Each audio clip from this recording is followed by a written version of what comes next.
Machine శంకుస్థాపన. ఈరోజు అప్పుల పాలైన తెలంగాణలో నిధులు తేవటం ఎంత కష్టమవునా కానీ రాష్ట్ర ప్రభుత్వాన్ని ఒప్పించి నిలదీసి నిగ్గదీసి అది ఆర్మూరు నియోజకవర్గ ప్రజలు చూస్తున్నారనుకుంటా. అసెంబ్లీల గొంతు మీరు ఓసిన ఊపిరి, మీరు ఓసిన ఓటు, నికాల్పూర్ ఓటు ఎక్కడ కూడా వేస్ట్ చేస్తలేను కాదు. ఆర్మూరు నియోజకవర్గ 92 గ్రామాల ప్రజల ఒక్క ఓటు కూడా వృధా కానివ్వను. ఈ రాజ్యాన్ని నిలదీస్తాను, ఈ రాష్ట్ర ప్రభుత్వాన్ని నిలదీస్తాను.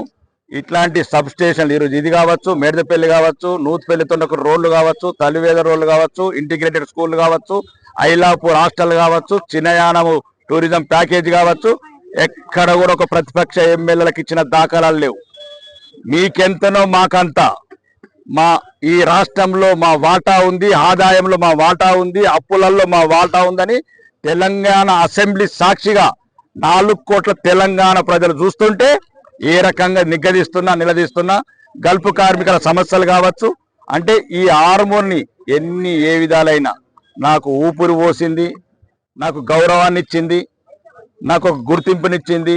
ఆర్మూర్ ఎమ్మెల్యే పైడి రాకేష్ రెడ్డి అనే గుర్తింపు, ఎమ్మెల్యే అనే గుర్తింపు, అది కోట్లు పోస్తే కొనలేని గుర్తింపు.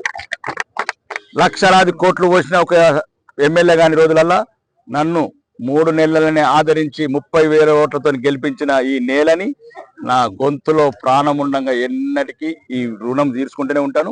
ఇట్లాంటి అభివృద్ధి కార్యక్రమాలు ఇవ్వున్నా ఇంకా త్వరలోనే ప్రత్యేకంగా అడగడం జరిగింది. నిజాం సాగర్ కెనాల్ మరిచిపోయిన నిజామాబాద్ జిల్లా, మన్ను పోసిన నిజామాబాద్ జిల్లా, మంత్రివర్గంలో స్థానం లేని నిజామాబాద్ జిల్లా, అన్నుండి అనాథైన నిజామాబాద్ జిల్లా, ఎవడు లేని నిజామాబాద్ జిల్లా, లక్షల కోట్ల నిజామాబాద్ జిల్లాకు ₹1 లేని జిల్లా.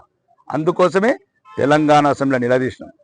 100 సంవత్సరాల కింద కట్టిన నిజాం సాగర్ కళల మీద మా బతుకులు ఉన్నాయని అప్పుడే రాష్ట్ర ప్రభుత్వం, ముఖ్యమంత్రి గారు ఉత్తమ్ కుమార్ రెడ్డి గారు ప్రత్యేకంగా కమిటీ వేస్తున్నారు.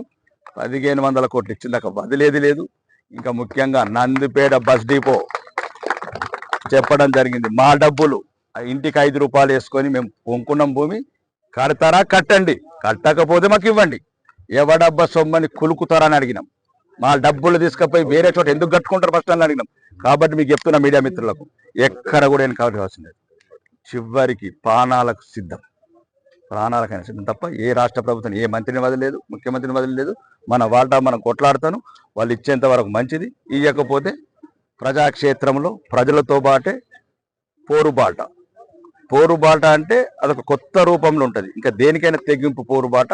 అవసరమైతే విధులు, రాష్ట్ర ప్రభుత్వ విధులకు ఏ రకంగా అయితే సకల జనుల సమ్మె చేసినారో తెలంగాణ ఉద్యమంలో మా వాటాలు మా రాకపోతే రాష్ట్ర ప్రభుత్వం మీద, కాంగ్రెస్ పార్టీ మీద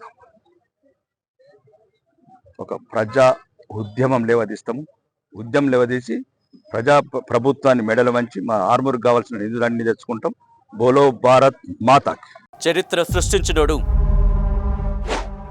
ఇప్పుడు ఆ చరిత్రని తిరగరాయబోతున్నాడు. అబద్ధాల గోడల్ని బద్దలు కొట్టి నిజాలను రాగా మీ ముందుంచబోతున్నాడు. నిజమైన వార్తల కోసం వెంటనే డౌన్లోడ్ చేసుకోండి రా యాప్ని.